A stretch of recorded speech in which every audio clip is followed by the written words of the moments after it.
I'm speaking with David Haas, co-author of The Earps Invade Southern California, Bootlegging Los Angeles, Santa Monica, and the Old Soldiers Home, published by University of North Texas Press, July 21st, 2020.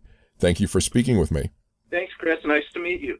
Yeah, so, and I'll just note for my listeners, normally it's obviously military history podcast, and the connection here with the famous Old West Earps. And this book is that it revolves around the Old Soldiers Home, which is where a lot of Civil War veterans and also, I guess, Mexican War and other American War veterans were housed in this huge facility over in California. And we'll talk about that, right? Yes, correct, yes. So first, how did you get into studying and writing a book about the Earps and this bootlegging operation in this Old Soldiers Home? Well, I've pretty much been interested in, Wild West history and the Earps, and since I was a young child, my generation, we were kind of brought up on all the old TV shows, Cheyenne and Maverick and Bonanza and the Wyatt Earp show and Rifleman, and so always from a young child, I always loved the Wild West. I have old photos from birthday parties as a young child from almost when I could walk, dressed up as a cowboy. And so I've always had that interest. And my grandmother, when I was young, growing up with her, she loved, her favorite TV shows were Gunsmoke and Bonanza. Mm-hmm. And it was on every Sunday night, as I remember. And as soon as that came on, everyone had to either leave the house or sit with her quietly and watch the show. So I have very fond memories of watching all the Western TV shows with my grandmother. Yeah, and then it just, the interest kind of progressed. And most recently, in the 1990s, the movies Wyatt Earp and Tombstone with Kurt Russell came out. Mm-hmm. And I walked in, I'm an emergency physician. I walked into the ER one day, and one of our nurses told me, hey, there was an Earp on that bed over there the other day. And that really made everything so real for me. I said, really? And then I had known the Earps had been in Southern California, mm-hmm. and I was working in the ER in San Bernardino at the time, and the family all lived right around the hospital I was working at. And I did a little more research, and I found out that Wyatt Earp's brother James and his sister Adelia and sister-in-law Allie Earp, who was married to Virgil, were all buried in the cemetery right next to the hospital I'd been working at for several years. Mm-hmm. And I looked into it a little further, and Wyatt Earp's mother and sister-in-law were buried in the Pioneer Cemetery a couple miles just south of the hospital. Mm-hmm. And then I found out that Morgan Earp, Wyatt's brother, who was murdered in Tombstone, was buried in a cemetery just a few miles east of that. Mm-hmm. So I went and visited all those places, and then it just kind of took off from there. Mm-hmm. And one of the interesting things I noted was that, I guess, Nicholas, the father of all this large Earp family, had been, I guess, in the Mexican War, and he was a recruiter in the Civil War, and 3 of the Earps enlisted. And I guess Wyatt was trying to enlist, but he was only 13 at the time and kept running off trying to enlist and got sent home over and over. Is that correct? Yes, yeah, that's all true. Nicholas was injured in the Mexican-American War. As I remember, I think he was kicked in the groin by a donkey or a horse or something, and he had bad injuries. Mm-hmm. And Wyatt actually got his name from one of Nicholas's, I don't know, was it a captain or military, someone in the military there he was fighting with in the Mexican-American War. His name was, I believe it was Wyatt Berry Stapp or something like that. It's escaping me right now. Mm-hmm. But that's where Wyatt's name came from someone that Nicholas admired during his Mexican-American War years. Mm-hmm. So they're big tie-ins. All the brothers, they all served in different capacities. There's a half-brother, Newton, who served in the Civil War. Virgil and James are both served in the Civil War. Mm-hmm. And James was pretty severely injured, and the rest of his life had disabilities from his time in the Civil War. Mm-hmm. And yes, it's all true. And so, and then I guess the connection with this Old Soldiers Home is that Newton, the father, and I guess Nick, the father, and Newton, the son, ended up in this home, right? Exactly. Yeah. Both Newton and Nicholas ended up in the home. In fact, Nicholas died in the home and is buried in the cemetery adjacent to it. It's currently called the L.A. National Cemetery, but it was the Soldiers Home Cemetery. A lot of very famous Civil War, Mexican-American War, Spanish-American War, Indian War veterans are all buried in that cemetery. And we have an Appendix 1 in our book where we discuss it all through our book, but in Appendix 1 we go through a lot of the other soldiers that are buried there. And then a city developed by the name of Sawtelle around the home. First came the home, and then there was a lot of money there, so it attracted businesses. And then James Earp moved into the town nearby.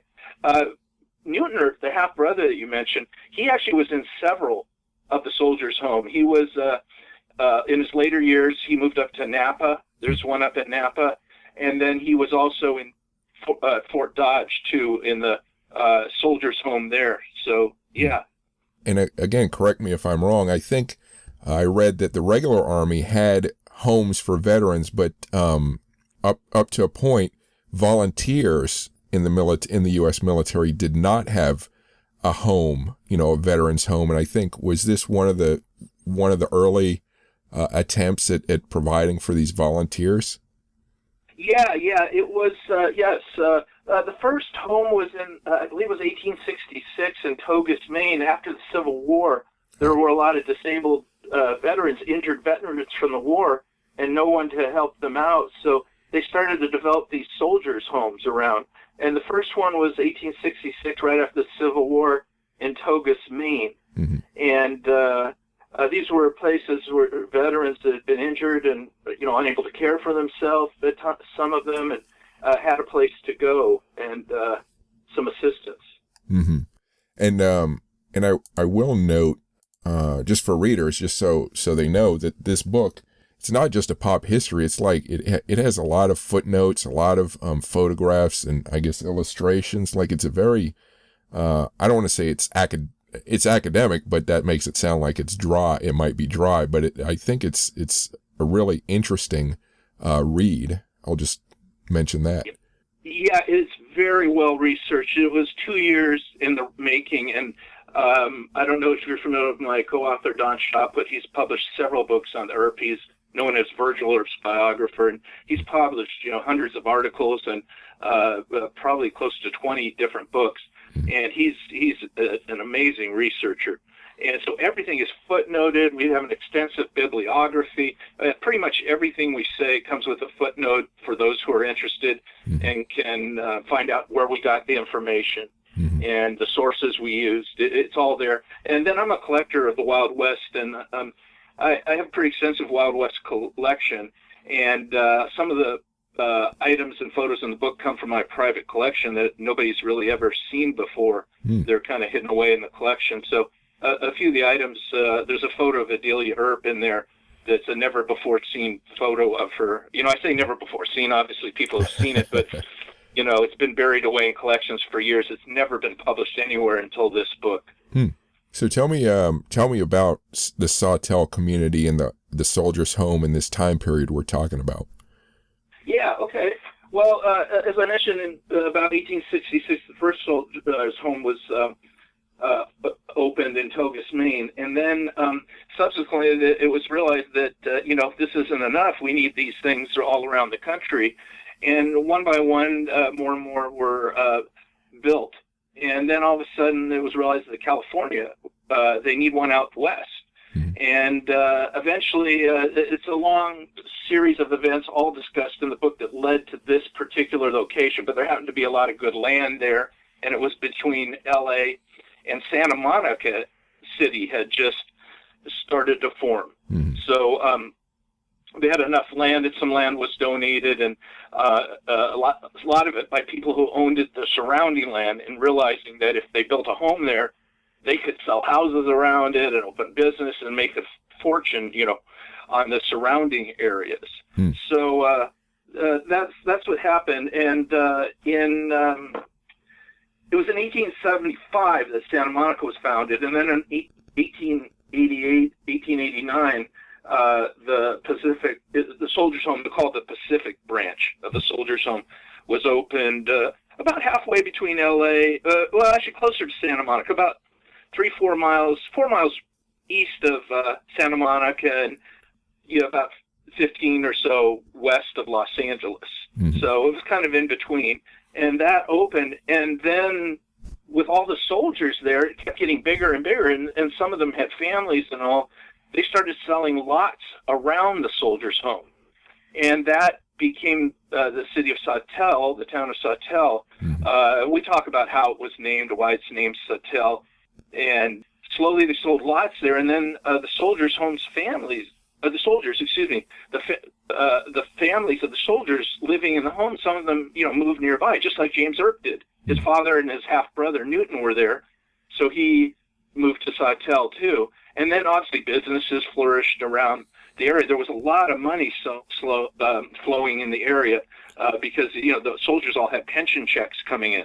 Mm-hmm. And they really had not a lot to do there. It was kind of an isolated area at the time. Hard to believe today because it's surrounded by Hollywood, Beverly Hills, Malibu, Santa Monica, Century City, some of the wealthiest real estate on the planet. Mm-hmm. But at that time, it was just fields, farms and fields, and barley, as I remember, around the area. Mm-hmm. So then the town of Santa Monica began to develop, and what the soldiers would go there for their entertainment and spend their money in that area. I'm speaking with David DeHaas, co-author of The Earps Invade Southern California, Bootlegging, Los Angeles, Santa Monica, and the Old Soldiers Home. You can find more information about the book at the University of North Texas Press website, and David DeHaas's email is in the show notes. If you like this podcast, Military History Inside Out, so far, please subscribe to it and rate it if you can. If you want more military history ranging from the ancient to the modern, please visit warscholar.org or militaryhistorypodcast.com to sign up for my weekly newsletter and keep up with my latest posts. You can also find written interviews and my social media links there. You can find the links to my other podcasts at fullcontactnerd.com and technologyandspace.com. Now back to the podcast. And I read that, so a couple things. One, that there was a lot of illicit activity because you had these soldiers with money to burn, in a sense. And, they wanted to have fun, I guess. Yeah, exactly. That's pretty much how Sawtelle came about. The soldiers had money to burn, and, a lot of them enjoyed gambling and drinking, and they obviously didn't do that in the Soldiers Home itself. Mm-hmm. So they ended up in Sawtelle, Santa Monica, Los Angeles, Long Beach, spending their money. And there was a street that developed, we talk about in the book, 4th Street, and that led into the Soldiers Home. But prior to, it's currently named Sawtelle Boulevard, but on 4th Street, a lot of shops and markets and bars opened up. The problem was a law was passed that no alcohol could be sold within 1.5 miles of the Soldiers Home. Mm-hmm. They tried to outlaw alcohol because they knew the veterans would get themselves into trouble with bars around there. And so those that distributed alcohol had to do so legally, and this is where the speakeasies, the bootlegging happened. Mm-hmm. The blind tiger, the blind pig, which we talk about in our book, and these illegal alcohol outlets mm-hmm. opened up for alcohol and gambling. And for those that are familiar with the old movie and Broadway play, Guys and Dolls, we kind of call our book, which we talk about at the beginning of the book, it's kind of a Guys and Dolls West Coast style. The story is pretty much the same as that story, but that occurred on the East Coast, and this occurred on the West Coast. And one more interesting thing real quick is the star of the movie there was Marlon Brando, and Frank Sinatra was in it too. Mm-hmm. I don't know if you remember that or not. Yeah. And Marlon Brando's character was Sky Masterson, and it was actually patterned after Bat Masterson, his character. The gentleman who wrote the stories which became the play and the movie was friends of Bat Masterson. And Bat Masterson, was another one of the more famous sheriffs and marshals of the Old West, and he was a good friend of Wyatt Earp. So on the East Coast, you have Bat Masterson essentially and his friends or whatever, this guys and dolls scenario happening. On the West Coast, you have Wyatt and Virgil Earp and James and Newton all pretty much participating in the same thing at the same time: illicit alcohol, prostitution, gambling, but happening on the West Coast. The only thing is nobody's ever made a play or movie about the West Coast and the Earp brothers, but Guys and Dolls involved the West Coast, same story. So I think it was in the book, as I was looking through it, that it was kind of, in a sense, Sawtelle and the Home were a tourist attraction for people who wanted to meet these veterans and, just maybe talk to them or just see them. Yeah, exactly. That's another. There were so many factors that just happened to come together all at one time to make this story happen, and that was another one. I'm sure if you look through the book, you saw how beautiful the Soldiers Home is. Just beautiful buildings, beautiful grounds. It was like a park-like setting, and tourist groups used to come from L.A. and Pasadena. There were buses. We show a photo of a group there. I believe it was in 1910 there. Just coming to meet, like you said, to meet the soldiers, and they would be dressed up in their uniforms, and they would drive in from all over just to go. And what would they do is they'd stop at the Soldiers Home, and then the next stop was Santa Monica at the beach. And, there was the pier there and a beautiful Arcadia Hotel. We talk about Arcadia and the hotel there, and it was a resort area. So they would stop off and visit the soldiers and then head off to the beach from there. And then they'd go back into the, Inland Empire or wherever they lived afterwards. So, yeah. So we've mentioned, I don't think we've directly talked about the Earps bootlegging operation and how the, Nicholas and Newton sort of got it started. We've touched on it, but not gotten into it. Do you want to talk a little more about that? About the bootlegging, how that started? Yeah. Yeah, of course.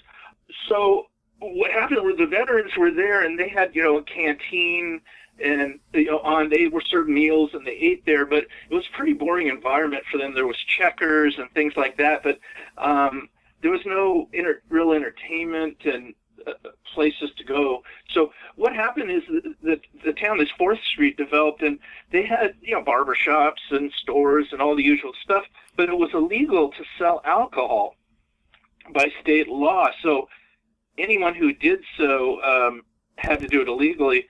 And this is kind of where some of the tie-ins with the movie, again, Guys and Dolls. I don't know if you saw it, but it was, it was kind of serious stuff, but it was kind of comedic too. And the same thing in our book. There's so many the people that sold and ran these blind pigs and blind tigers, speakeasies. They couldn't do it up front, so they had all kinds of gimmicks there. They could sell sell alcohol to the veterans and make money.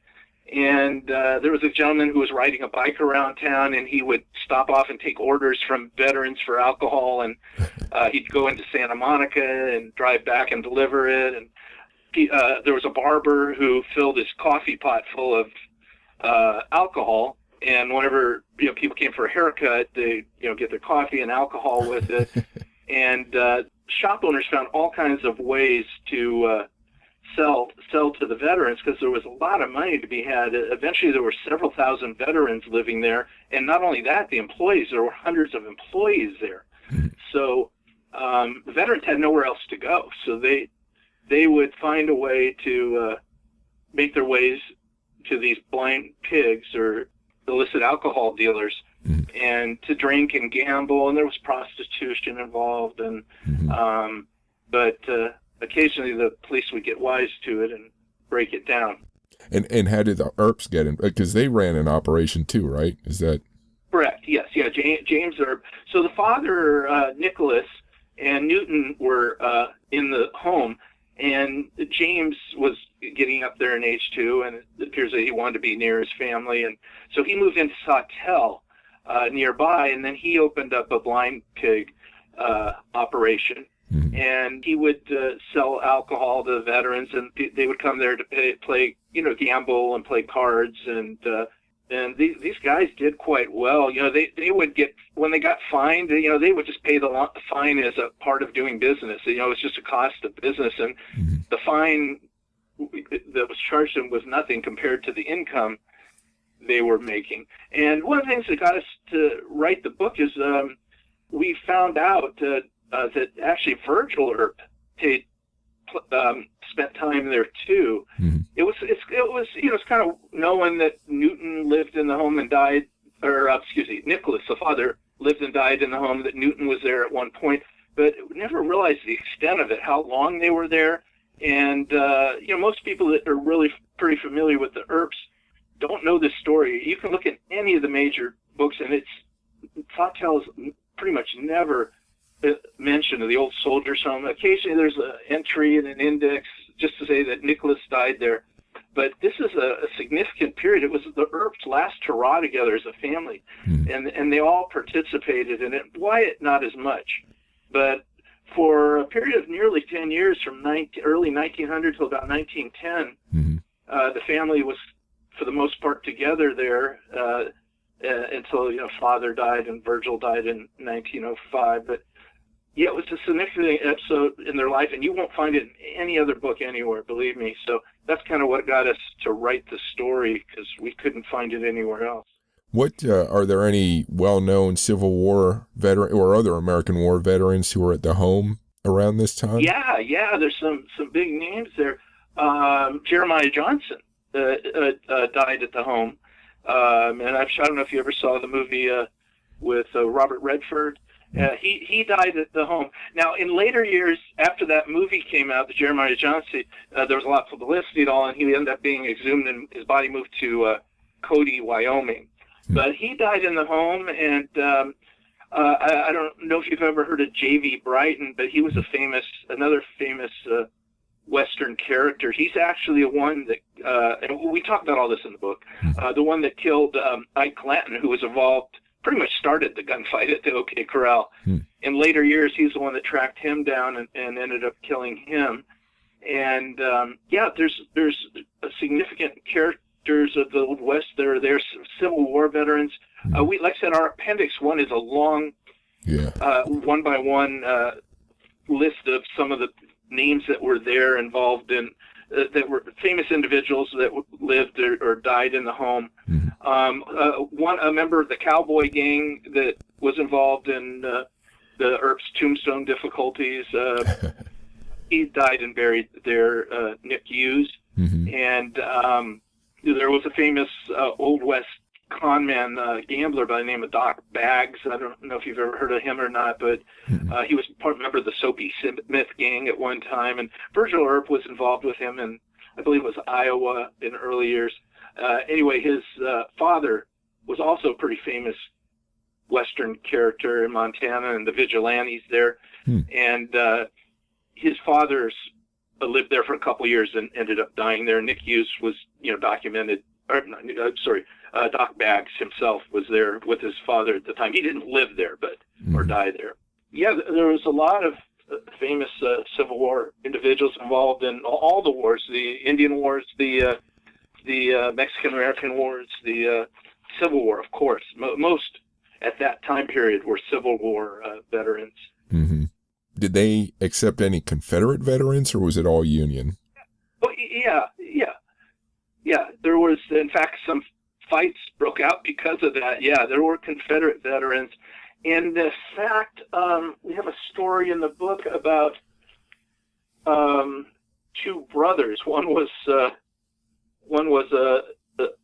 Confederate veteran, and the other was a Union soldier, and they were both in the home at once. And there's another story about a father and son who were there and at the same time. And one interesting story that Don dug up, there were two brothers that hadn't seen each other for 40, 50 years. They didn't even pretty much know each other anymore. Both ended up at the home at the same time, and somebody knew both of them and said, "Are you by any chance related to," and he gave the last name, and the guy said, "Oh, that sounds familiar." And they went up and talked to each other and realized they were brothers that hadn't seen each other for 40, 50 years, whatever it was. So there's a lot of little interesting stories like that throughout the book that just kind of heartwarming events. There's one story about a Civil War veteran that his girlfriend, or when they were children, were kind of in love with each other, but never got married. They were young kids. And then in later years, he went back from the home to Michigan to visit with family, and ended up running into her, and her husband had died by then. And they ended up starting to go out, and they ended up getting married after, 60 years apart or 70 years apart. Wow. And so there's a lot of neat little stories like that throughout the book. Do you know, was the U.S. Army or military, were they at all investigating any of this bootlegging or any of this activity? Well, yeah, that's a good question, because there were a lot of overlapping jurisdictions here. So there were different, there were local constables, there were the police, there's federal, because that was a federal issue there, but they were only allowed to patrol the home itself, but they had really no authority once it came to the town. And it's a really complicated structure. And again, it's in the book, but like who was in charge? Sawtelle initially was under the jurisdiction of the city of Santa Monica, so their police would come over to when problems would happen, but also Los Angeles. And Sawtelle ended up becoming part of Los Angeles. Now it's currently West Los Angeles, the area. So there were a lot of overlapping jurisdictions. There was Long Beach, Santa Monica, even Pasadena. There would be officials and from all those different jurisdictions kind of not knowing exactly who is responsible for what. And then when the town of Malibu came about later in the 1900s, 1909-ish, then they were involved too. So there, at one point we talk about in the book, there was a robbery that occurred at, I believe it was the post office there, and it involved stamps. So now you also bring in the federal agents. There were so many issues involved in a number of different organizations involved in tracking down the guys who committed the robbery. So it was kind of complex, but it is all discussed in the book. Do you know if wasn't the superintendent, or I forget the title of whoever ran the home, wasn't he kind of a prominent Civil War veteran or something? Yeah, I think you're probably talking about LaGrange, and we talked with him throughout the book. Now, there were others too, but he was kind of the main governor of the home, I guess you call it, at the time. There was some talk about what the real title is. Yeah, no, he was a pretty well-known Civil War general, and seemed like a pretty good guy. He was against alcohol. He was against the veterans going out and getting drunk and getting in trouble. But then he also seemed to be a caring individual too. He realized that it was very boring for them there. They had nothing to do. They got tired after a while of playing checkers, and he felt that they should be able to get some alcohol when they wanted.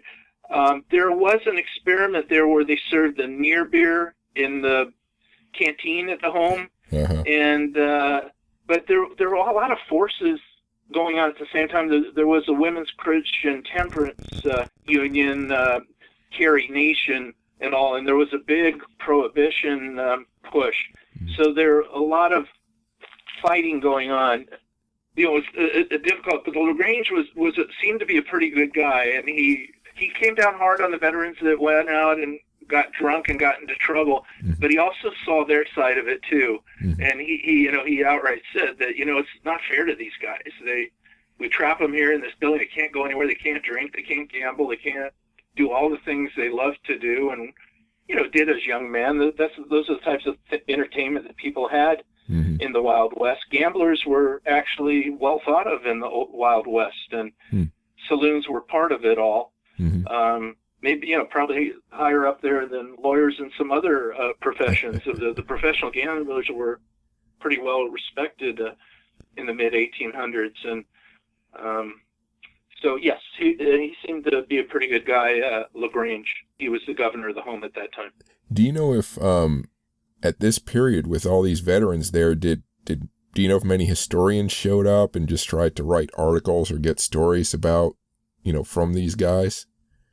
Wow, wouldn't that have been great? Yeah, I don't think a whole lot, but there was some pretty good newspaper coverage. The Earps were very well known at that time, and pretty much anything they got involved in was covered by the local newspapers. Mm-hmm. And then one of the sources we use that really hasn't been tapped a whole lot, there's the George Parson's diary, and I don't know if you've ever heard of him or not. No. And he was a pretty amazing guy. In fact, Don calls his diaries probably one of history's most important documents. This gentleman pretty much kept a diary his whole life, day to day, everything. And he was in Tombstone at the time of the gunfight. He was good friends of the Earps. He documented things every day. One entry, John Ringo and Doc Holliday almost got into it on the street yesterday. Looked like, a shootout was about to happen, and it was broken up. And I mean, day-to-day happenings. And that has been very well published. The years he was in Tombstone, because people have great interest in those years. But the thing is, he continued with his diaries, and he was one of those guys that did a lot of important stuff in his lifetime, Parsons, and nobody ever really, there's published, I have sitting right next to me several copies of the transcribed years of his diaries from 1879-ish to 1887, covering the Tombstone years. But he continued on all the way into L.A., and that's one of the sources we mined for the book and found a lot of information. They're difficult to get. They're difficult to read. His handwriting isn't the best, and it takes time. But we went through several of his diaries for the years involved in our story, and were able to find a lot of important information there. He documents being in Santa Monica and Sawtelle and running into Wyatt Earp, and they had a nice discussion, and Wyatt Earp thanked him for standing up for him. There was an article that somebody wrote about Wyatt that wasn't too kind, that he was a bad man and a tough guy in the Old West, and Parsons wrote back to the newspaper, and it was published in the L.A. papers at the time that, Wyatt was a good guy, and if it wasn't for brave men like him, the West would have been a much different place. And it's funny how he ran into Wyatt in Sawtelle there, and they had a discussion, and he documents it in his diary. But these are not published anywhere. To get those, they're housed in the Arizona Historical Society, the Pioneer Society there. I've actually had them in my hands. My wife and I sat down and read through some of them a few years ago, but nobody really cares about those years. They care about the Tombstone years.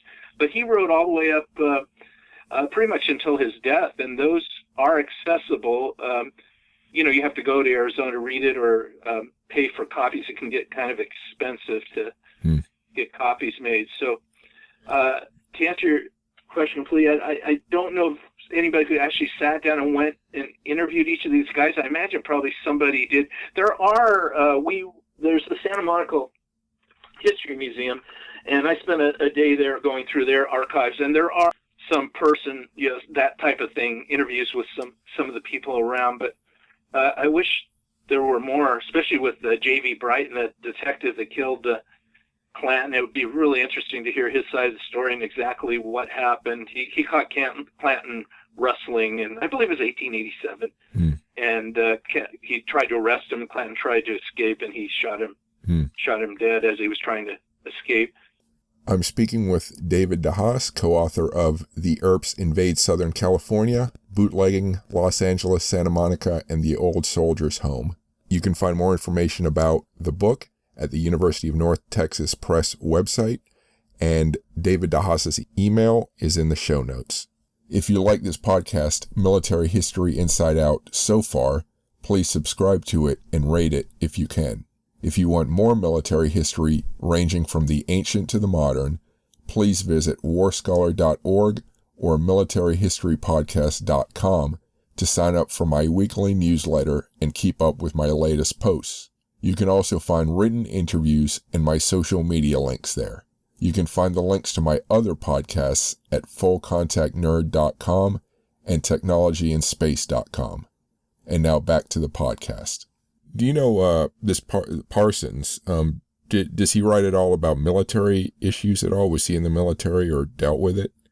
No, I don't believe he's in the military at all. So I don't think he specifically went into that. But let me tell you one more really interesting thing about Parsons. And most people don't know this. There's some really important stuff he did through the years besides the Parsons diary. He was one of the guys that in the late 1800s, early 1900s, realized a lot of people were dying going through the desert. There was no water there, and he's one of the guys that kind of went out there and posted signs out in the desert where people could find water. And he was one of the guys that started the Chamber of Commerce in Los Angeles. But the biggest thing he did, and really nobody ever discusses this or knows about it, and we emphasize it in our book, is the city of Santa Monica would not be what it is today without him. In fact, it would be nothing like it. At the time, everybody wanted to make Santa Monica the port city instead of San Pedro. They wanted it to be the port there for Los Angeles to deliver, goods back and forth. And there was a big battle going on between the city of San Pedro and Santa Monica to see who would get the port. And Parsons was one of the real, he loved Santa Monica. It was beautiful. In his diaries, he talks about going down to the beach there and going to the bathhouses and playing tennis with his friends and running in. I don't know if you know who Doc Goodfellow is. He's in our story too, but he was known as a gunfighter surgeon. And he was the surgeon in town during the OK Corral, and he's the one that took care of Virgil when he got shot and taking the bullets out of his arm. But he lived in L.A. and I believe San Francisco in his later years. But he was good friends with Parsons, and he talks about running into Goodfellow, and I think his daughter at the beach on Santa Monica. They were just walking on the beach. Anyway, he loved Santa Monica. So he fought that tooth and nail, and he is probably the one most responsible for San Pedro becoming, was it Wilmington, that area there where the ports are, becoming the ports, and that Santa Monica being preserved. Because if it wasn't for him, Santa Monica would have been trash. It would have been a port city with ships coming in and out, and he made sure it was preserved as a place for tourists to go and surf and fish, and the pier and the hotels there, the boardwalk, and there was a roller coaster there. And if it wasn't for Parsons, and again, he never gets credit for this, things would be very, very different today. So did the Earps' notoriety make it more difficult for them to run this blind pig operation? Or? Yeah, there's another theme that we discuss in the book, is that we felt that they were so well qualified really to do this. They'd spent their whole life, running saloons, gambling. They were all lawmen. Several of them, like I said, were involved in the Civil War, the Mexican-American War, and they were like perfectly situated to have this blind pig. And like you said, their notoriety, they were pretty famous at the time. And it appears that Nick in the home and Newton, the half-brother, would steer some of the other veterans to James Blind Pig. He kind of had his own publicity agents living right there in the home. And there was a lot of competition. There were other people involved, Horatio Bolster and P.J. Flynn. And so these guys were all veterans. And it was mainly the veterans who were fleecing the veterans there. It was the veterans that owned these blind pigs and were making a lot of money on the soldiers' homes, veterans. But yes, their notoriety definitely helped. Everybody kind of wanted to know and hang out with these guys who were known throughout the West as being marshals and gunmen. And one article called Wyatt Earp Revolver Man. And pretty much any time the Earps are mentioned, and we documented this really well in the footnotes. There were so many we couldn't put them all, but 4 or 5, 6 footnotes. That pretty much any time the Earps name is mentioned in a newspaper anywhere, it would be the famous Earp brothers or the famous Wyatt Earp, the gunman of the Old West, or so that definitely didn't hurt. Are you able to mention which Civil War battles the Earps were involved in and what their roles were in general? With Father Newton, it was the Mexican-American War. With the brothers, so Newton, the half-brother, who was also in the home, James and Virgil were all involved. Like I said, James and Newton was injured in the Civil War, but James definitely lost use of one of his arms because of it. Off the top of my head, I can't tell you exactly what battles. A good friend of mine, Western author, he has a new book out recently too, and he's actually writing an article on Newton Earp right now and his whole career. Newton hasn't been well researched before. He's kind of the brother in the shadows. That he was the half brother, so he wasn't he got married early on and settled down and had kids, where all the other brothers were off in Dodge City and Wichita and Cheyenne and all these Deadwood. They were always around, involved with liquor and whatever, so nobody's really written much about Newton, but he had a pretty distinguished military career. And Roy actually just gave a lecture in Tombstone in October, and I actually ran out there to listen to it, talk about his research. He's writing an article now, and he went through all the battles that Newton was involved in. I had no idea how some very famous battles and all. And he should have an article coming out in a few months about it. He's working on it. For anyone who's interested, it's called the Wild West History Association. You can join, and they have a journal that comes out about 4 times a year, and I kind of call it the New England Journal of Medicine, the equivalent of that. This magazine is very well researched and footnoted. And anyway, Roy's going to have an article out. I'm not exactly sure. It may be mid next year in that journal, talking about Newton and his military career, and it was pretty amazing. This talk was about an hour and a half long, and Newton it was very prominent, and also Virgil and James, and it's documented. Off the top of my head, I can't tell you exactly what battles they were involved in, but it's all there in the literature. Do you know were they officers or enlisted? Yeah, I think they were enlisted. As I remember, I'm trying to think. I'm thinking somewhere in the area of Peoria or something, Illinois, they enlisted. We mentioned in our book where they enlisted. And then, I believe it was in the Peoria area where they enlisted. And in Monmouth, Illinois, Wyatt was born in Monmouth. And I believe in the town square, the Earps lived there for a little while. I've been to Wyatt's home. You can go visit the home and the room Wyatt was born in there. But on the town square, I believe it's Monmouth, there's a monument to the Civil War veterans who lived in that town, and their names are on the wall there. You can see James Earp and Virgil Earp, who, along with all the other veterans of the Civil War and those who died there too. Was the family very very patriotic, or is it or was their military service just for them, just one of the things they did in a very storied life? Yeah, well, I think both. I think they were patriotic, and two, I think that was the thing that you did at that time as young men. And it's funny, the family has leanings. They're Democratic. They're Democrats at one time. In later years, they're sort of Republicans, and the father was a Democrat. So the party leanings kind of varied, and but I think they were very patriotic, and like I said, Virgil and James signed up for the Civil War as soon as they could, and then Wyatt at one point, and it's depicted in one of the movies, he tried to run away from home at a young age to sign up and was caught by his father. He was 13 years old or 14, something like that at the time, and his father caught him before he could sign up, but he wanted to help out with his brothers too. It makes me wonder what their Civil War experiences, what that contributed to what they did later.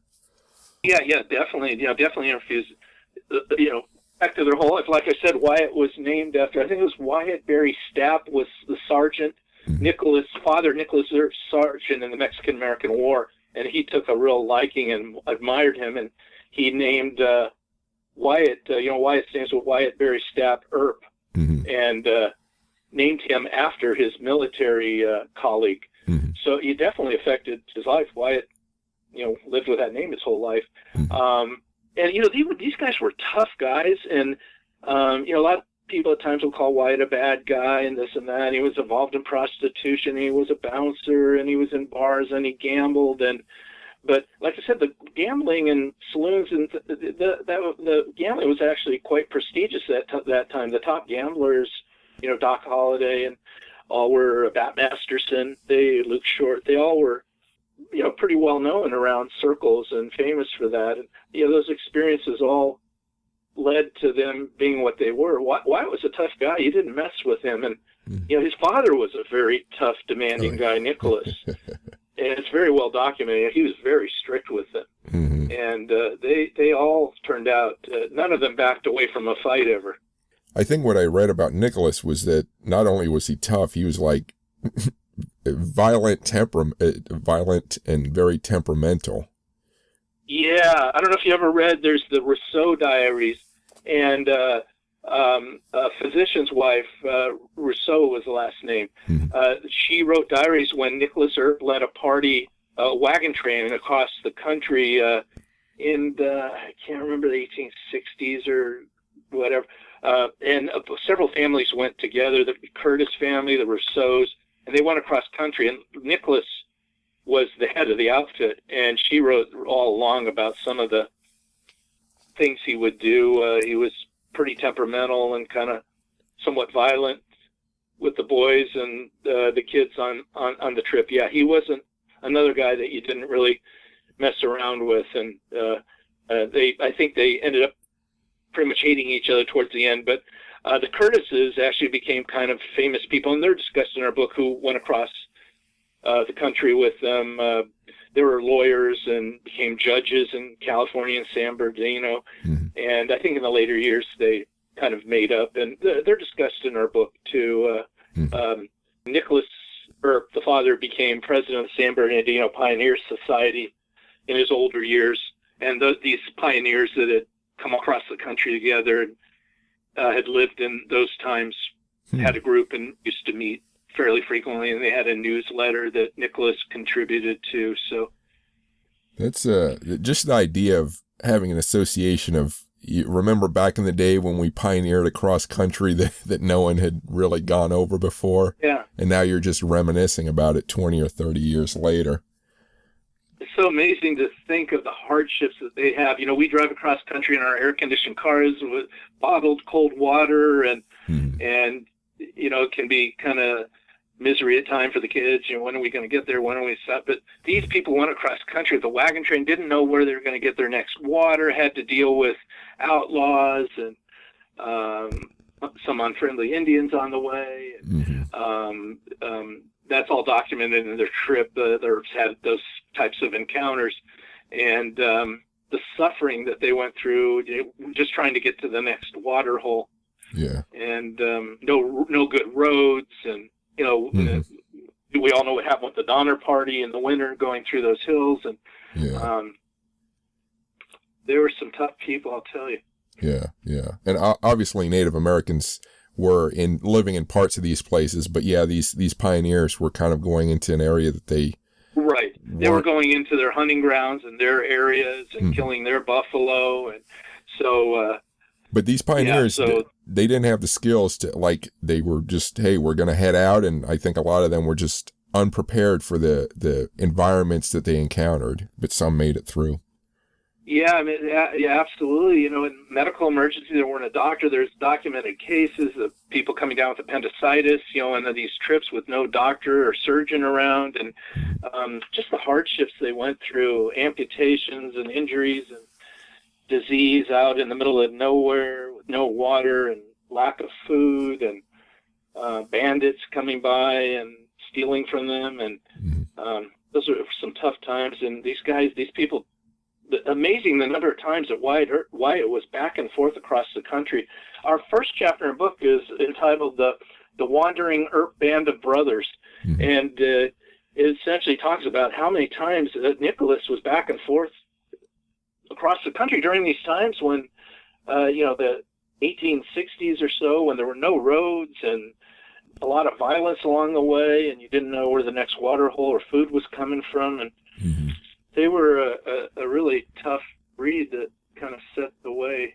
Do you know if, when they were running this operation in the Old Soldiers Home, I would guess they had firearms. There were police. The Soldiers Home had their own police department. Is that what you're speaking of, or? No, just did the Earps keep guns, you know, handy, or was that even allowed? Were they, you know, how did they manage that? Do you know? Yeah, I'm sure they probably had some hidden away, but I don't know if they were able to carry them out in the open. I don't know if you ever heard of the Sharkey Fitzsimmons fight. One of the other things that led to a lot of infamy for Wyatt, he refereed a world prize fight Sharkey and Fitzsimmons in 1896. And he was picked as the referee. This was a huge fight that gamblers were spending a ton of money on. And Wyatt owned race horses and all. And, he hung out in tough crowds at that time, the gamblers and the saloons. And I guess he wore his gun into the ring, and he said he forgot he had it on. He just always wore it. It was hidden under his coat. But as the fight started, somebody said, hey, that referee's got a gun under his coat. And the police arrived and arrested him. It was a huge controversy to start the fight. And then the fight ended in a huge controversy, too. And we talk about that. That's a whole nother story. There's books written about that particular fight. All the what happened there and why it ended up in a lot of trouble after the fight. Refereeing, he called it on a foul to the guy who was losing, and Sharkey, who was going down, and said he was hit below the belt. And then the gamblers went crazy because they lost so much money, and they said it was a fixed fight. And anyway, that's a whole nother story. There's books written on that. But to answer your question, I don't know that I don't think they were allowed to have carry a weapon and outright. No, right. They did, and there was an episode where James in 1905 or 6, I believe, he got really drunk. It was, I believe, right after Virgil died, and it was near Thanksgiving time, and he went into L.A. and got really drunk and arrested, and they ended up.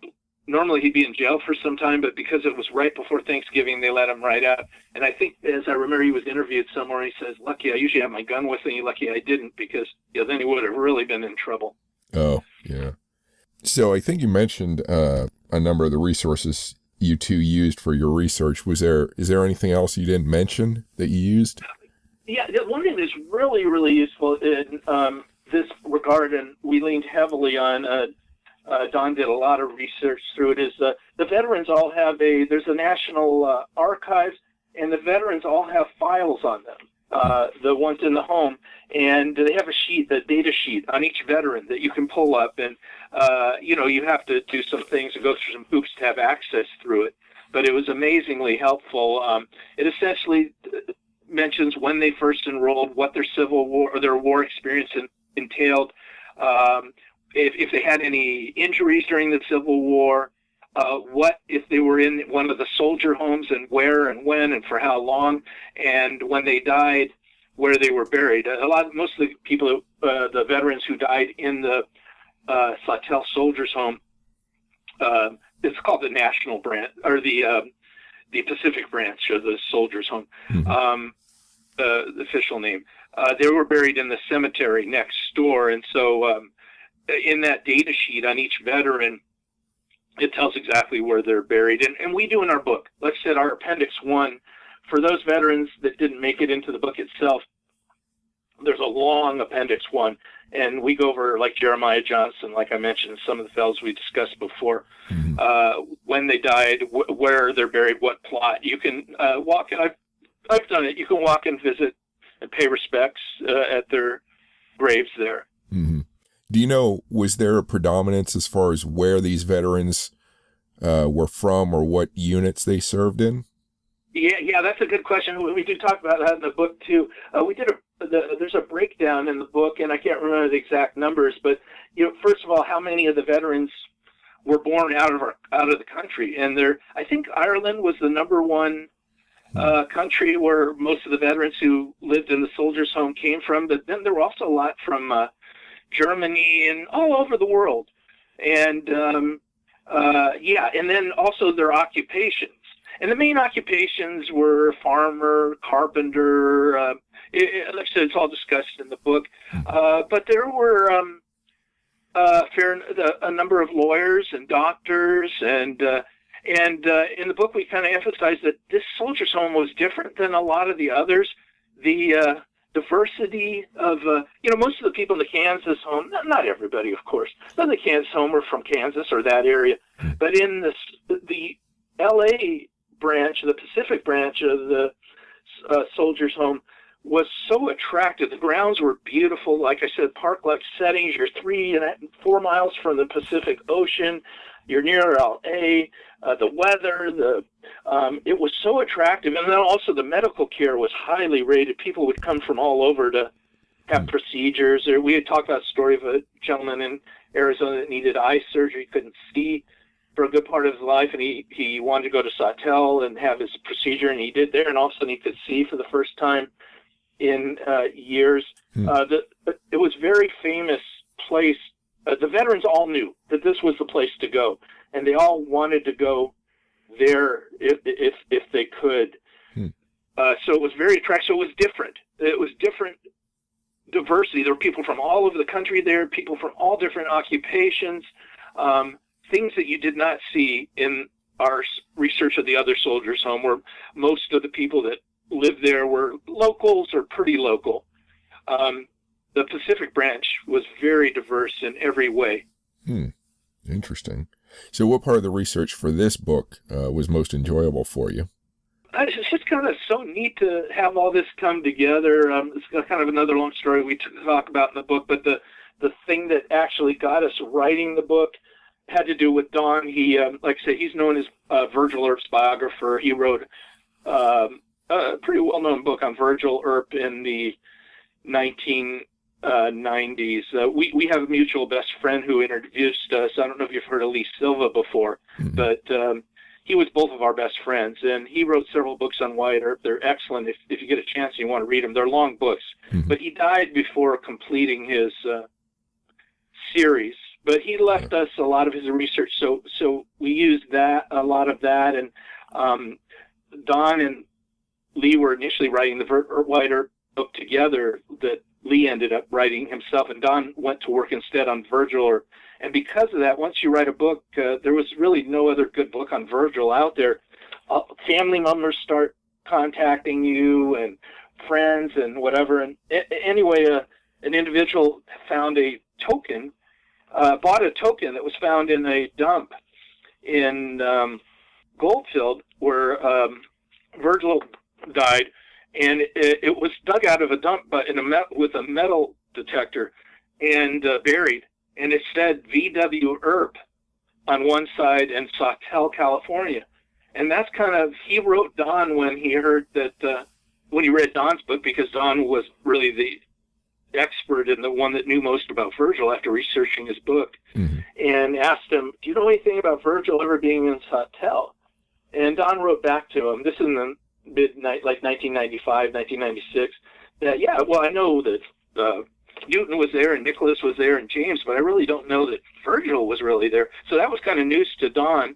And so he wrote back to him, gave him a bunch of information to use, because he was trying to establish the value of this token. He felt this token could be the most valuable token out there. One with Virgil Earp, he was a member of a token society, and nobody had ever seen it before.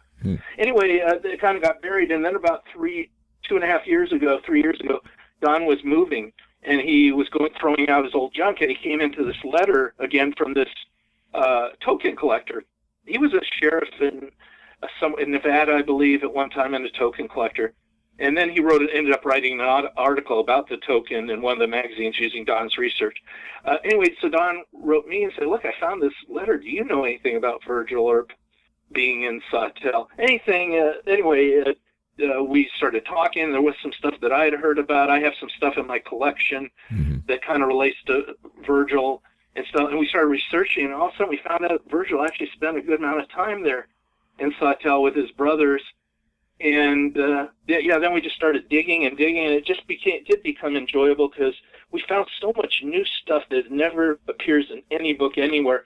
And one of the most difficult things for us was saying it was time to stop and get the book out there. It seemed like every time we were done with the book, we would find something new. And like the day before the book was due to the publisher, final edits, Don finds Wyatt in a town called Lusitania, California, which is a bit north of San Diego. And that's never been in any book anywhere. Nobody's ever mentioned Wyatt being in this town, and it's right in our time period. And so we had to beg the publisher, please, could we add this back in? We had just turned the manuscript in, and luckily, last minute, they allowed us to make that one edit and add to the book, because it's not in any other book anywhere.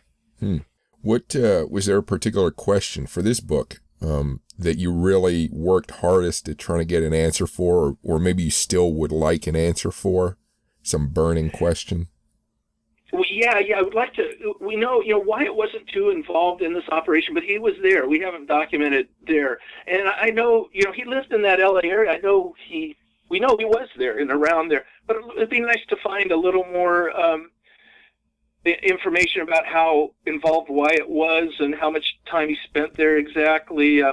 There's no question, and again, we do document in our book that he was around during this time, but he also was involved in other mining operations and Tonopah and other places, so he wasn't there quite as much. But I know there's probably more information out there, and it seems like day by day, Don and I, my co-author, we speak quite often. We email each other pretty much daily, and we keep finding new little tidbits and things that relate to our book. So it'd be nice to find a little bit more documenting all that, but we have quite a bit already. Do you know, did Wyatt ever express disappointment or jealousy that he didn't get to serve in the Civil War? I don't know specifically, but it is well known that, his dad, like we said, was a tough guy. He was a strict master. If you disobeyed, you got whipped, and that was a real risk for him trying to run away from home and to enlist. So we know he wanted to participate, and he did get whipped for it and afterwards and punished. And his dad was one of those guys you did not cross. And the fact that he would, but I don't know specific mentions of him talking about how he wished he had been there. To a young kid, it's all nice. You're shooting guns and whatever, and nobody gets hurt and whatever. But when your brother comes home and has loss of one of his arms or use of one of his arms and, was nearly killed, and then you hear about the suffering these guys went through a lot of suffering during the Civil War. Mm-hmm. And then it becomes real, and I'm sure he felt afterwards he's glad he didn't participate. Mm-hmm. Did for this book, did you come across anything that had a really strong emotional impact on you, either positively or negatively? Well, I think I was pretty touched by the fact that, like I said, most people kind of write off the Earp story after the gunfight at the OK Corral. Now, afterwards, Wyatt had the vendetta where he went out and, chased down the people that had killed Morgan and maimed Virgil. Mm-hmm. But then the kind of story ends, and everybody's written about everything Wyatt has ever done and ever gone. But it was really kind of touching to see that their family, Don calls it like a glue or stickiness, how the Earp family just stuck together in everything they did their whole life, and how their pivot point was really, everyone talks about Dodge City, like I said, and Wichita and Deadwood and Fort Worth, Texas, and Prescott, but their home base was Southern California, San Bernardino and the LA area, and that's where they spent most of their lives. And again, it's discussed in the book, but it was just very touching how they did stick together and seem to love each other so much, and how they had one more last hurrah together in the first decade of the 20th century in LA, Santa Monica, Sawtelle area. Mm-hmm. And for a period of close to 10 years, they were together. The family was there. Wyatt had a sister, Allie Earp, that lived Adelia Earp, who lived in San Bernardino, and then there was Allie Earp, Virgil's wife, and they had one more episode together in this Sawtelle blind pig episode, and even when not involved in that, they met together. There's the Alexandria Hotel in downtown Los Angeles and the Hollenbeck Hotel, and they were built by Billicky, a man named Billicky, and we talk about him in our book. He was the one that owned the hotel in Tombstone where the Earps hung out after the gunfight, and he was a supporter of the Earps. But he subsequently moved to California and bought the Hollenbeck and then built the Alexandria. The Alexandria still stands in downtown. And the Earps and all the old Westerners used to hang out there. They would get together. There were beautiful hotels. And, one more, I don't want to forget in a minute, there's an interesting military thing here, relationship, but there's documented of them meeting at the hotel with Billicky and the whole family getting together, and we discussed in the book. Billicky was a pretty interesting fellow, wealthy guy and opening hotels around, like I said, in Tombstone and then Southern California. But he ended up dying on the Lusitania, the ship, that was sunk, that led, one of the episodes that led to World War I. He was on that ship, and I believe, was it 1915, 1916? Yeah. But anyway, that was one of the episodes that led to the United States becoming involved in World War I, and he died on the ship. His wife was also on the ship. She survived. But he was a very staunch ally of the Earps and always there to help. And like I said, in Tombstone, that's where the Earp family stayed. And they show it in the movies, so the Earp family all moving to the hotel to get away from the cowboys and the sneak attacks that were happening. And he was still very friendly with the Earps in the 1900s, and very well documented. They spent time with him. And the other Westerners. That's another thing that was really interesting to me. And Don and I wrote an article that's going to be appearing in one of the Western magazines a little later next year, called the Earps Fellow Sophisticates. And it's about all the friends the Earps had, all these famous Old West, gunfighters. And, they knew Doc Holliday, they knew Scott Masterson, J.V. Brighton, Luke Short. They knew all these people. And we wrote an article that kind of isn't covered in the book. It's kind of an extension of the book, of all their Tombstone friends who happened to end up in Los Angeles and hang out together in the early 1900s. Wow, that would have been a nice get together to eavesdrop on. Yeah. They used to have the Arizona Pioneers. In fact, Billicky advertised, and we have a picture in the book there. I can't remember what page it's on, of one of his ads where he advertises his hotel, the Hollenbeck, as a gathering place of the old Arizona Westerners, or I can't remember the exact wording. And all the old, they used to get together, once a month or so, all the old John Clum and, who lived in the area, and Parsons and Doc Goodfellow and Hooker. There's the Hooker family lived in the area too. That's a whole nother story too.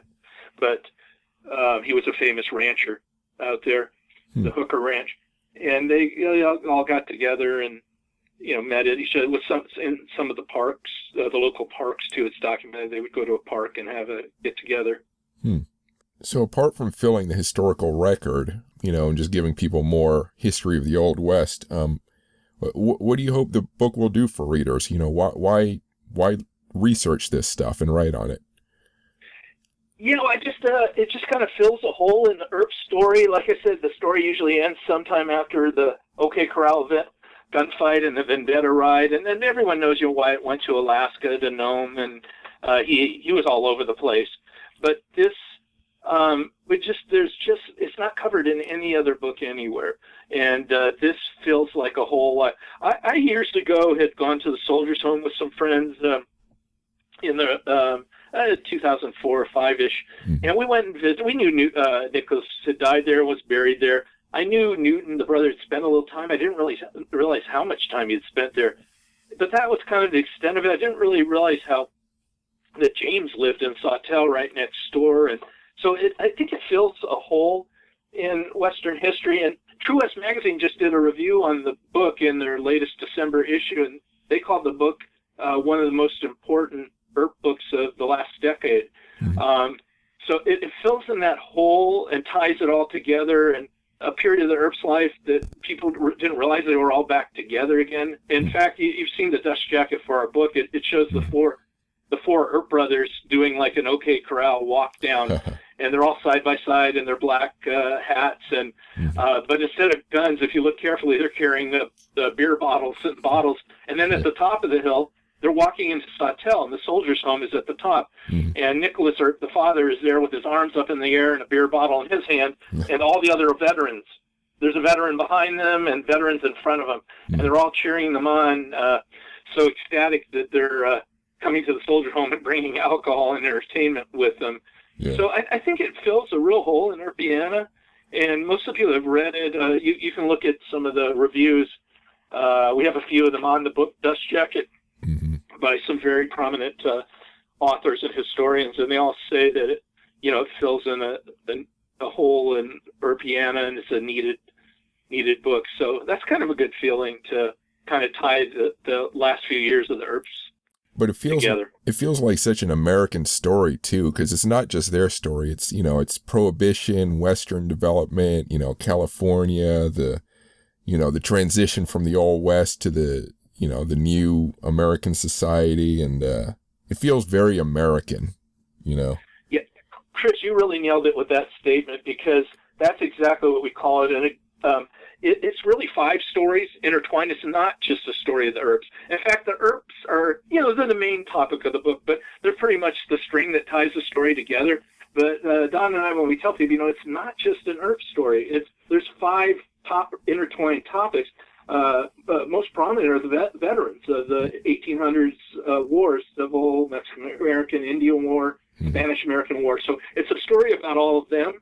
It's a story about prohibition and illegal alcohol sales, bootlegging, speakeasies. It is also a story of, like you said, the development of early Santa Monica, Malibu, Hollywood, Beverly Hills, Sawtelle, Los Angeles. It's a story about all that. Anyone who reads the book, if they're not into the Earps, then if they're into any of those other topics, I think they'll enjoy the book. And then it's a story, I think most important of all, and I'd like to emphasize this point, of the soldiers' homes and why they were necessary, and how these guys, you know, they served their country and they had nowhere to go and no one to care for them, and may have been disabled and couldn't find work afterwards. And all of a sudden, you know, they had a place to go. And the soldiers' home developed through the years. For, you know, like I said, the first one was in Togus, Maine, but then they started appearing in Milwaukee and Dodge, Fort Dodge, and all around the country, Napa. But what happened through the years, and then in our final chapters, we tied this all together. The Congress in 1921 developed the Veterans Bureau. And then in 1930, President Hoover merged the Veterans Bureau, the National Homes, and the Pension Bureau, and that became the VA system. Right. So our book is really a story of, really the main topic is, other than the Earps, like I said, which is the string that ties it together, is how the Veterans Administration came about. This is how it all became about. And then the Veterans Administration that we all know about today started right there. The Wadsworth VA Hospital now at near UCLA there. You know, that was the soldiers' home. That was the hospital for the soldiers' home at one time. Now, obviously, it's been modernized and rebuilt and knocked down multiple times, and we discuss that in our book too, what happened through the years. Yeah. But this was the beginning of the Veterans Administration. Interesting. So you mentioned some writing projects that you're working on now. Do you have what's your next book length work? Do you have one? Yeah. Don and I've been working. We've turned out to be pretty good partners. We're so different. We have a big age difference, and like I said, Don's published a lot of books. We're from different generations and have different views on stuff. I'm really verbose, as you can tell, and Don's kind of a quiet, silent type. Okay. So we're totally like opposite, but we've turned out to be great partners for one another because of it. He's more into the intense research. I'm more like to go visit the places, and we've made several field trips to Sawtelle, and I'll tell you to the soldiers' home. Until you've walked the grounds, you learn so much. You know, you can read about it, but when you walk the grounds and see where 4th Street is and where the shops were on 4th Street and how it relates to the soldiers' home and the train stop there that's still, there's a few buildings still remaining from when the works were there, the chapel. And on our book, if you look at the back of the dust jacket, is the chapel. This dust jacket is totally period. It was a commissioned work by a well-known artist, Gary Zabolia. He's my favorite Western artist. And the chapel is all period correct. And the building on the back, that's the chapel where most of the veterans, after they died, their services were held there. And Nicholas Earp's services were held there before he was buried. It's really nice to walk the grounds and to be there. But anyway, so we do have a few projects we're working on. We finished an article that looks like it's going to be the lead article. I don't want to say which magazine yet, but one of the very well-known Western magazines. And it'll probably be later next year. And the other well-known, there's True West and Wild West, and also is going to cover what sounds like probably the lead article in their magazine, sometime probably later next year. And those are written, so we've worked on those. And we also, Don and I, the last few years, put out these Christmas brochures, holiday brochures together. And we're in the third of the series. We just finished that. And they're kind of little booklets. And the most recent one involves our book. It's kind of, we included a lot of the photos that, we initially had 180 photos, and I think we ended up being allowed about 90. Oh. So a lot of great photos didn't make the actual book, but we put a lot of them into the brochure. Oh, wow. So we've been working on those. And we've talked a bit about another book. Don, and again, this is discussed in the previous, so I hate to keep repeating myself, but, Don was officially retired. He wrote, his last book was called Empire of Sand, and it came out about 4 years ago, and he said, that's it. I'm not writing any more books. And he called me and another friend of mine, a friend of ours, Garner Polensky, who wrote a book called Wyatt Earp in San Diego, over to his house one day. He said, look, guys, I'm giving you all my research. I'm giving you all my old books. I'm not writing another book. I'm done. And then it's funny, the minute he said that, he gave us all his research material, and the next thing you know, he keeps coming up with more ideas for me to write books on, and for me, and then all of a sudden he came up with this Virgil Earp thing. And then I was shocked when he said, hey, what do you think about writing a book on this? It looks like we have enough. And I said, yeah, I think I'd like that, to be on a book with Don. So we don't have a specific, when we started this, I was writing a book on a painter by the name of Victor Clyde Forsyth. I don't know if you ever heard of him, but he was an amazing guy. And if you're interested, you can look online. There's an 18-page article online. But the article ended up making Wild West magazine. But what's interesting about this guy is his parents were in Tombstone at the time of the gunfight at the OK Corral, and said they witnessed it. And when he was born in 1885, so after the gunfight, but in Orange, California. But then when in his older years, he became a very well-known artist. And in 1952, he painted his rendition of the gunfight at the OK Corral, but it was based on eyewitness accounts. So most people say it's the best depiction of the gunfight, and some people call it the most accurate. Other than having a photo of the actual gunfight, this is the best depiction. And the reason being, his parents witnessed it, were there, so he heard stories from them their whole life. He met Wyatt and Virgil Earp in L.A. in the early 1900s. He talked with a lot of the participants. But anyway, I was working on a book on him and got side-railed when my friend Lee Silva had passed away, and got involved in some of his projects instead, and then working on this book. So that's on the list, maybe to get finished one day. The article did come out, but the actual book is not complete yet. Victor Clyde Forsyth. And a couple other little things. We have talked about maybe another book. We're passing back and forth the topic now, but nothing definite on that. But we definitely have several articles in the making, and we just talked about another one just recently, but they haven't written that one yet. Well, where can people find you or Don on the web? Do you have website or social media? Okay, now Don, that's where we're a good partners, because Don really is not into that stuff at all. I mean, he's not on Facebook. He's not.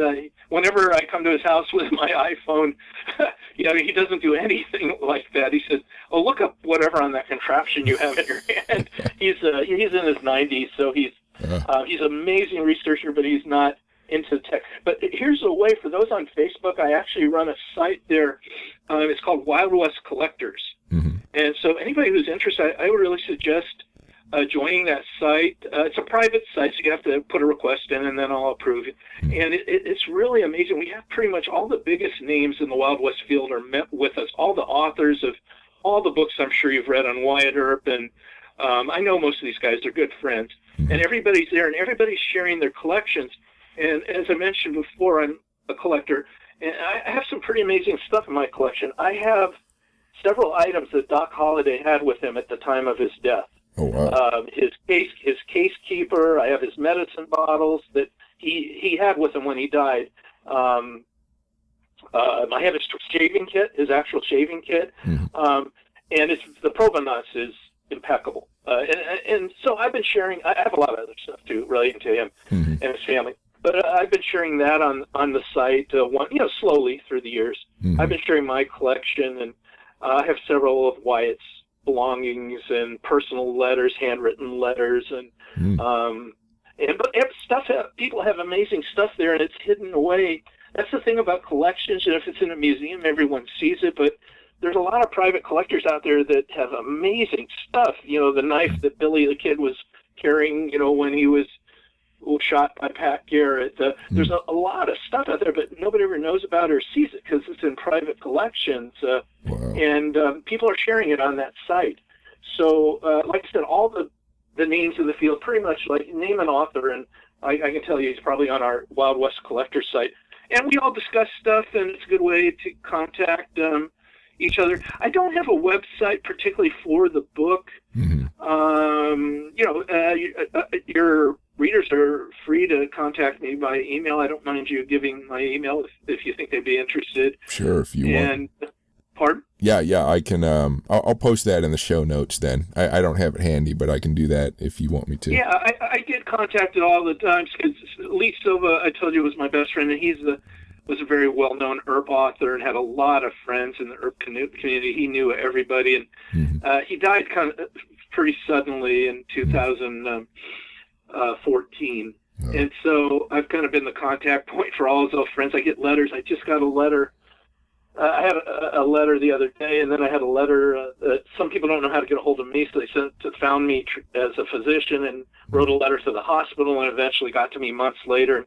Now I'm 10 months later. I'm finally answering this poor guy's letter the other day, and he wrote. Now we're writing back and forth. He said he's so happy to be able to contact me because he really loved Lee, and he was wondering what happened and how he died, and that's fine. If any of your listeners would like to contact me, I'd be happy to talk to them. But the best way would be join my Wild West Collectors Facebook page. Okay. I think the closest thing I have to a Wild West collectible is a photo I took with Val Kilmer and Michael Biehn. Oh, really? Okay, well, that's a definite collectible. Yeah, I've met both of them. They're good guys. I actually just I met Val Kilmer a couple years ago, and in Tombstone, 2 years ago, they had the 25th anniversary of the Tombstone movie, and all the actors, not all of them, but a lot of the actors got together in Tombstone, and I got to spend time with them. I was helped out with the event, so I drove a lot of the actors around town and back and forth to the Tucson airport, and Michael Biehn was there, and Peter Shrako, that he's gotten to be a good friend. He's on the Wild West Collectors site with us. He played Texas Jack in the Tombstone movie. I don't know if you remember him. He was one of the two that came out in the gunfight when Wyatt came into town. They were all of a sudden a gunfight broke out, and it was Buck Taylor and Peter Shrako, Texas Jack, Vermilion, and so he's on our Wild West Collector site. He was in town too, and he's a really neat guy. All these people are on the Wild West Collector site, so I don't know if you're on Facebook. I'd love to have you there. And you could share your photo with Val Kilmer and Michael Biehn. Yeah, they were both. Yeah, they were great to meet. Nice guys. Let me tell you a real quick story about that. Just kind of funny. Just real quick. Sure. Years ago, we're in town. It was the 125th anniversary of the gunfight at the OK Corral, and a lot of Westerners came into town. And Michael Biehn, he was in the middle of shooting a movie back east, but they paid to get him into town to sign autographs. And he was staying in the same hotel I was staying. So he was a really neat guy, and we actually got to spend a lot of time talking with him and stuff. And it was interesting. He told us that was the first time he had ever been in Tombstone. He had never been in Tombstone before. That event, the movie was all mostly filmed out in Mescal and Old Tucson, these stages and whatever, but the crew actually didn't come into Tombstone. And I believe he was born somewhere in Arizona. I don't know if it was, I can't remember, somewhere in Arizona he was born, but he had never been to Tombstone. So that was kind of interesting. We were telling him about the town and driving him around and stuff because he didn't know where he was and how to get. It was cool. He was such a cool guy. He really, this was 20-ish years ago, but 15 years ago, but yeah. No, I got this picture just about 2 or 3 years ago. So yeah, it was pretty fun. Oh, really? Where were you? It was actually the Philadelphia Comic-Con, or the Greater Philadelphia, something like that. But they get all kinds of stars there to do and I don't normally pay for these photos, but having a picture with those two, I couldn't pass it up. I had to do it. Yeah, it's funny how they do that. Several of the people who were at the event, Joanna Pacula and the Big Nose Kate in the movie, and then Dana Wheeler, she played Wyatt's wife, Maddie, in the event too. And they were telling me the way they got them to the event is they do those comic signings, and they have a manager who a different manager than their film manager, right? Who sets up those types of events, and that's how they were brought into town for this Tombstone reunion. Yeah, it's fun stuff. Cool. Well, that's all the questions I have. Do you have any final thoughts or words? No, I just wanted to thank you. I was so happy when I heard you contacted me because the Earp crowd has shown a lot of interest in the book, and we're getting a lot of great feedback from the Earp people. But the book is really mainly about veterans and the VA system and the Soldiers Home. And I was so happy and honored that you found us and wanted to talk to us, because I think the veterans would probably have more interest in our book than the Earp crowd even. So thank you so much for your time. Yeah, I appreciate it. Thanks again. Thank you for listening. If you like this podcast, Military History Inside Out, please subscribe to it and rate it if you can. If you want more military history ranging from the ancient to the modern, please visit warscholar.org or militaryhistorypodcast.com to sign up for my weekly newsletter and keep track of my latest posts. You can also find written interviews and my social media links there. Thanks for listening.